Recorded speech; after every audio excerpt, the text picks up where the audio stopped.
ঈমান আনার পরে মুসলমান হতে হয়। আল্লাহর ভাষায় মুসলমান না হয়ে তোমরা মরো না, তারা মানে ঈমানদার মুসলমান না। সুতরাং ঈমানদার এক জিনিস আর মুসলমান আর এক জিনিস। আল্লাহকে ভয় করো, হাক্কা তুকাতিহি, ভয় করার মতো ভয় করো। ওয়ালা তামুতুন্না ইল্লা ওয়া আনতুম মুসলিমুন, তোমরা মুসলমান না হয়ে তোমরা কবরে আসো না, মুসলমান না হয়ে তোমরা মরো না। আমার ভাইরা আমার, আয়াতে কারিমার মধ্যে চারটি ব্যাপারে বলেছেন, ইয়া আইয়ুহাল্লাযীনা আমানু, ঈমানদারদেরকে রাখো, ইত্তাকুল্লাহ, আল্লাহকে ভয় করো, হাক্কা তুকাতিহি ওয়ালা তামুতুন্না, তোমরা মরো না।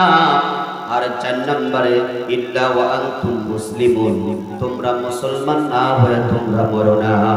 প্রিয় ভাইরা আমার, আল্লাহ তাআলা প্রথম ডাক দিলেন, ইয়া আইয়ুহাল্লাযীনা, হে ঈমানদারগণ, ওয়ালা তামুতুন্না ইল্লা ওয়া আনতুম মুসলিমুন।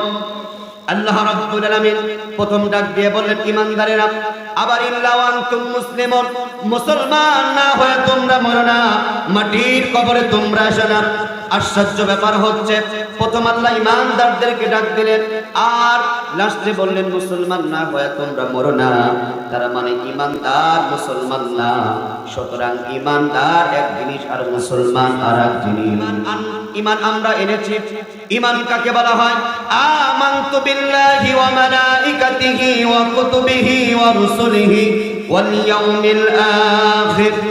আমানতু বিল্লাহ, আল্লাহর প্রতি ঈমান আনা, অদৃশ্যর প্রতি বিশ্বাস করা, বিল্লাহি ওয়া রাসূলিহি, রাসূলের প্রতি ঈমান আনা, ওয়া কিতাবিহি, কিতাবের প্রতি ঈমান আনা, এরকম তাকদীরের প্রতি ঈমান আনা, পরকালের প্রতি ঈমান আনা। 6টা জিনিসকে ঈমান বলা হয়।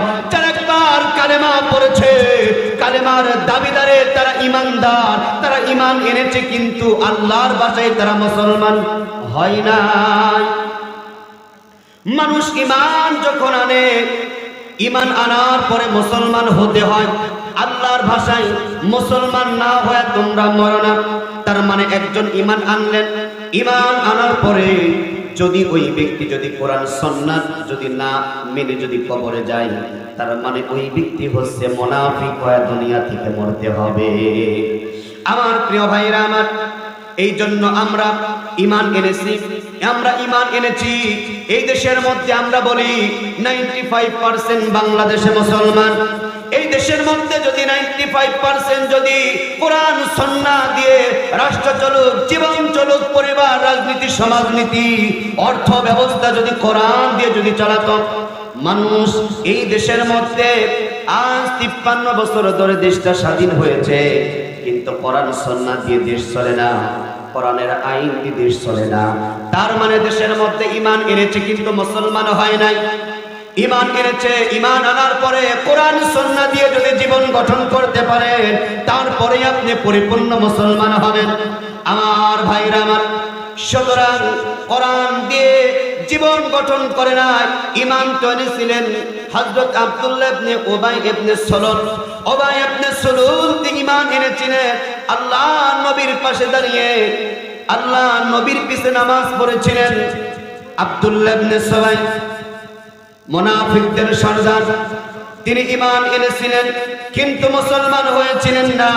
কোরআন দিয়ে ইসলাম, কোরআন দিয়ে রাষ্ট্রে চলুক, কোরআনের আইন বাস্তবায়ন হোক, আব্দুল্লাহ ইবনে সালুল তিনি চাই নাই। তিনি শুধু ঈমান এনেছিলেন, নবীজির পিছে নামাজ পড়েছে, দাড়ি ছিল, টুপি ছিল, বিশাল জুব্বা পরেছে, কিন্তু লাস্টে তাকে মুনাফিক হয়ে মরতে হয়েছে, মুনাফিক হয়ে মরতে হয়েছে।